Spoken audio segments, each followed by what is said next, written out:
Hello everyone, welcome to my channel Saida's cuisine. আজকের রেসিপিতে থাকছে নোনা ইলিশ ভর্তা। চলুন শুরু করা যাক। একটি বাটিতে আমি নিয়ে নিয়েছি পেঁয়াজ কুচি, কাঁচামরিচ কুচি এবং নোনা ইলিশ ভালো করে ধুয়ে পরিষ্কার করে নিয়েছি। এখন নিয়েছি একটি বাটিতে লাল মরিচ, হলুদ এবং একটু ধনিয়া গুঁড়া। এখন একটি প্যানে তেল গরম করে ছেড়ে দিলাম মাছ এবং পেঁয়াজ কুচির সাথে অ্যাড করে দিচ্ছি রসুন এবং কাঁচামরিচ। ভালোভাবে সবগুলো আমি একসাথে মিক্স করে সটে করে নিয়েছি। ভালোভাবে সব কিছু একসাথে সটে করে নেওয়ার পরে অ্যাড করে দিয়েছি টমেটো কুচি। হালকা ব্রাউন কালার না হওয়া পর্যন্ত সব কিছু আমি ভালোভাবে সটে করে নিয়েছি। নোনা ইলিশ অনেকে আবার অনেকভাবেই রান্না করে। আমার আম্মু অন্যভাবে রান্না করে। আমার আম্মু এটাকে রেড চিলি পেস্ট এবং বেশি করে অনিয়ন দিয়ে একসাথে ভুনা ভুনা করে, যেটা খেতে অনেক বেশি মজা। তবে অনেক বেশি কাটা থাকে, যার কারণে আমি সবগুলো একসাথে ভালোভাবে পেস্ট করে নিয়েছি। যারা আমার মতো কাটা বাছতে ভয় পান তারা নোনা ইলিশের রেসিপিটি এভাবে রান্না করতে পারেন। এখন আমি পেস্ট করে নেওয়ার পরে অ্যাড করে দিয়েছি একটু লাল মরিচের গুঁড়া, একটু হলুদের গুঁড়া এবং একটু ধনিয়া গুঁড়া। সবকিছু ভালোভাবে আরেকবার ব্লেন্ড করে নিলাম। এখন একটি প্যানে তেল গরম করে অ্যাড করে দিয়েছি আমার নোনা ইলিশের পেস্টটুকু।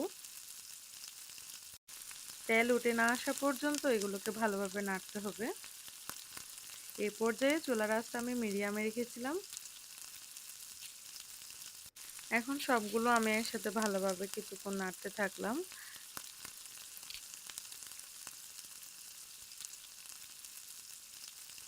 নোনা ইলিশের এই রেসিপিটা এত বেশি মজা, না খেলে বুঝতেই পারবেন না। এখন একটু সরষে তেল অ্যাড করে দিয়েছি। অনেকক্ষণ পর্যন্ত এটা জাল দিতে হয়, পানিটা শুকিয়ে না আসা পর্যন্ত এটা অনবরত নাড়তে হবে। তেলটা ভালোভাবে উপরে উঠে না আসা পর্যন্ত এটাকে আমি নাড়তে থাকবো। তেল যখন মাছ থেকে আলাদা হয়ে যাবে তখন বুঝতে পারবেন এটা রেডি। এখন আমি অ্যাড করে দিয়েছি একটু ধনেপাতা,